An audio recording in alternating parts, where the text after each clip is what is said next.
5일 여신금융협회에 따르면 롯데, BC, 삼성, 신한, 우리하나현대, KB국민, NH농협 등 9개 카드사의 지난해 11월 말 카드론 잔액이 42조 5,529억 원으로 집계됐습니다. 전월 대비 1.14% 증가한 수치로 전월 대비 증가율은 2023년 10월 이후 가장 높은 수준입니다. 카드론 잔액은 금융당국이 신용대출 한도를 연소득 100% 이내로 묶는 고강도 규제를 발표한 이후 지난해 6월부터 9월까지 4개월 연속 감소세를 보였습니다. 그러나 10월부터 다시 증가세로 돌아섰고 11월에는 증가폭을 더 키웠습니다. 카드론 잔액이 상승한 데에는 먼저 시중은행들이 가계대출 총량 관리에 들어가면서 급전이 필요한 차주들이 카드사를 찾은 것으로 보입니다. 여기에 코스피가 4,000선을 돌파하며 B2 수요가 돈을 간편하게 빌릴 수 있는 카드론으로도 유입된 것으로 보입니다. 문제는 대출의 질이 나빠지고 있습니다. 빌린 돈을 갚지 못해 카드사에서 다시 대출받아 기존 빚을 갚는 대환대출 잔액도 늘고 있습니다. 9개 카드사의 대환대출 잔액은 9월 1조 3,611억 원에서 11월 1조 5,029억 원으로 두 달 연속 증가했습니다. 상환 능력이 떨어진 취약 차주가 늘고 있다는 신호로 해석되는데 이들의 연체율이 증가할 경우 카드사들의 건전성에도 문제가 생길 수 있어 면밀한 관리가 필요해 보입니다. 게다가 정부의 대출 규제가 지속되는 가운데 카드 수수료이나 압박까지 커지면서 수익성 악화가 우려되는 상황입니다. 올해 3분기 새로 취급된 주택담보대출 평균액이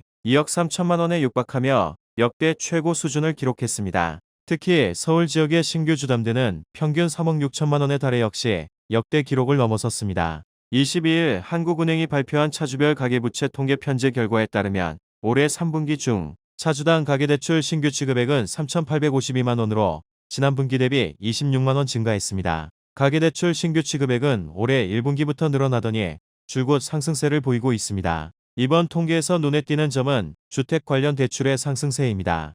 신규 주담대 취급액은 차주당 평균 2억 2,707만 원으로 통계 집계가 시작된 2013년 이후 가장 높은 수준을 보였습니다. 지역별 격차도 뚜렷했습니다. 서울의 신규 주담대 평균액은 3억 5,991만 원으로 지난 분기 대비 무려 4,250만 원 급증했습니다. 경기 인천 지역도 2억 4,324만 원을 기록하며 수도권 전체가 역대 최고치를 갈아치웠습니다.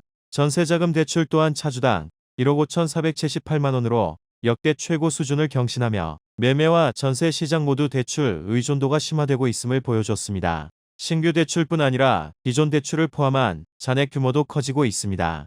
3분기 말 기준 차주당 가계대출 잔액은 9,674만 원으로 전분기보다 56만 원 증가했습니다. 특히 주담대 잔액은 1억 5,626만 원으로 집계돼 가계의 이자 부담이 가중될 것으로 보입니다. 정부의 코스닥 시장 활성화 기조에 대한 기대감으로 이른바 빚내서 투자하는 B2 규모가 10조 원을 돌파했습니다. 14일 금융투자협회에 따르면 지난 11일 기준 코스닥 시장의 신용거래융자 잔고는 10조 19억 원을 기록했습니다. 올해 들어 최고치 코스피까지 합산한 신용거래융자 잔고는 27조 3,912억 원에 달합니다. 신용융자 잔고는 투자자가 주식 투자를 위해 증권사로부터 돈을 빌린 뒤 상환을 마치지 않은 금액으로 주가 상승을 기대하는 투자자가 많을수록 늘어나는 경향을 보입니다. 문제는 B2 규모가 커지면 커질수록 시장이 조정받을 경우 반대 매매가 속출할 수 있어 투자자들의 대규모 손실이 발생할 우려가 있습니다.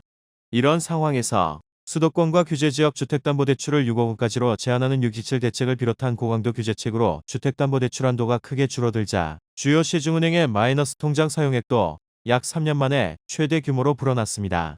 지난 11일 기준 개인 마이너스 통장 잔액 40조 7,582억 원으로 집계됐는데 불과 열흘 만에 6,745억 원 증가했습니다. 역대 월말 잔액과 비교해봐도 2022년 12월 말 이후 최대치입니다. B2에 이어 마이너스 통장 중심의 신용대출 쏠림 현상도 당분간 지속될 것으로 보입니다.